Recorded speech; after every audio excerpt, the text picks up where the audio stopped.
d'Armes. Il y a 2 cadrans solaires. Ah oui. Regarde. Là et là. Ouais.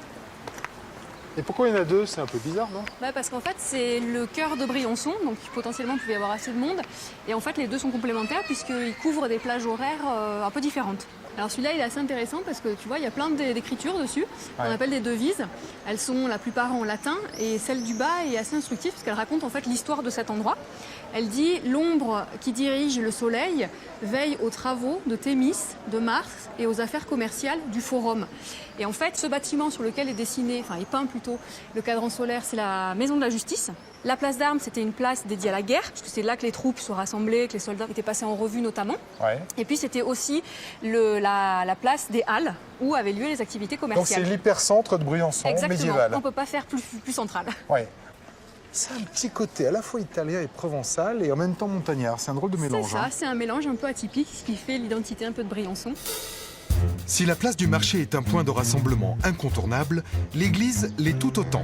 Mais à la fin du Moyen-Âge, elle fut détruite et déplacée pour devenir la collégiale Notre-Dame, qui, comment dire, ne passe pas inaperçue. Alors cette église, elle n'est pas du tout comme les autres en fait. Maintenant, tu vois déjà qu'elle est imposante, et en fait, elle a été signée de la main de Vauban. Vauban, Oui, architecte militaire qui s'occupe des églises. exactement. Et oui, cette église est aussi une fortification. Le bâtiment colossal, orienté au nord, permettait de protéger la ville des éventuels assauts, car à l'époque, personne n'osait tirer sur un lieu de culte. Et sous sa carapace trapue, la collégiale renferme une horloge unique en son genre, encastrée dans le plafond, et dont l'aiguille est entraînée par un balancier logé dans le clocher. Là en fait, on monte dans le clocher quoi. C'est ça.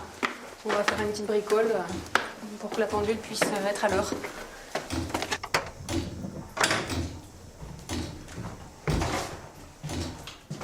Alors voilà le fameux mécanisme. Voilà. Qui permet à l'horloge du plafond de la collégiale de fonctionner. Je trouve ça totalement fascinant de voir le temps s'écouler et de l'entendre. Complètement là, c'est On a le plus temps qui l'habitude. s'égrène. Bon, en même temps c'est mécanique donc il faut le remonter. C'est ça. Donc tu vois Toutes le les poids. semaines. Voilà, tu vois le poids qui descend ici, Ouais. qui est enroulé là, et donc toutes les semaines effectivement. Il faut des biceps. Il faut des biceps. Pour remonter.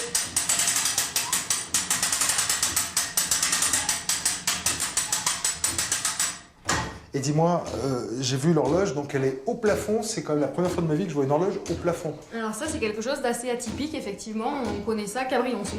On n'a pas d'autres exemples en France. Pourquoi? Je pense que comme l'église pouvait servir de refuge en cas d'attaque, eh bien si la population venait se réfugier à l'intérieur, ils avaient quand même la notion du temps qui passait. Ça, je vais la remonter ton horloge. Vas-y. Dans quel sens? Et voilà, l'horloge est repartie pour une bonne semaine d'autonomie. Retour sur les remparts de la ville.